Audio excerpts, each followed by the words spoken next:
get all that crud and that old food and bacteria out of there, and then put some warm water down there with some baking soda.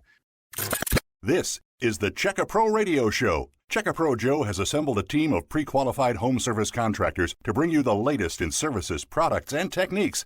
Now, here's your host, the man with a hard hat and tool belt, Checka Pro Joe. A handy invention that goes back decades and decades. I used to have one of these when I was a kid as well in the kitchen, and that's the garbage disposal. It is a great product to grind up, by the way, the right food products.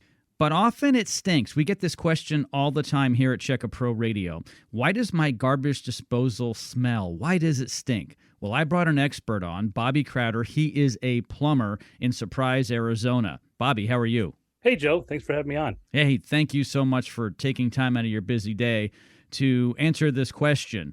Why do garbage disposals stink?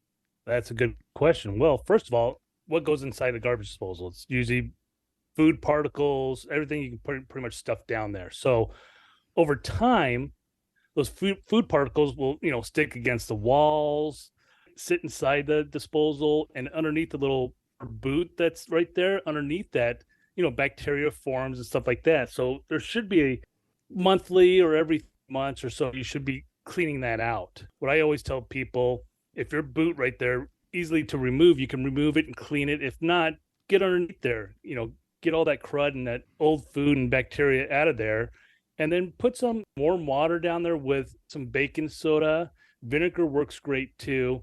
A lot of people, they say, I put orange peels and stuff like that down there. You can do that because it's the citrus, it's the acid that can, destroy that bacteria and stuff like that. But you also want to put some ice cubes down there. Now people say, oh, okay, I want to sharpen my blades. That's not going to sharpen your blades. What it does is those ice cubes grind up and it starts cleaning the inside of the walls of the garbage disposal. So you want to throw some ice cubes down there, turn it on, start cleaning that out, then put some, like I said, baking soda down there with some warm water. Then you can also do, vinegar as well, and clean the little boot there that you see right in your sink. I call it a boot because it's, a little rubber boot. You kind of do this on a monthly basis. It's good for it. Also, what I recommend too is like a bio clean. It's a powder you put down there, and it's got like the good bacteria that'll chew away the bad bacteria. So that helps out a lot. So if you do this on a monthly or every few months basis, you'll have a nice, clean smelling garbage disposal. Those are some great tips. I think I'm going to use those as well. Thank you, Bobby. I really appreciate it. Thanks for having me on. Checka Pro is your local source for pre-qualified contractors. Stay tuned for more of the Checka Pro Radio Show.